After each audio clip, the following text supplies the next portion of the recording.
Снимам територията на комплекс Палацо. Това е голям басейн с ресторант.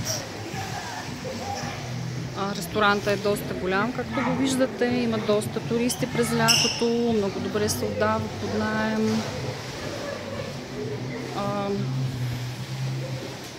Това е територията на комплекса. Тук има вътрешен. Това е стола вътре.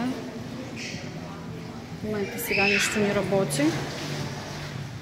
В смисъл има бар отвънка. Бар. И това е територията.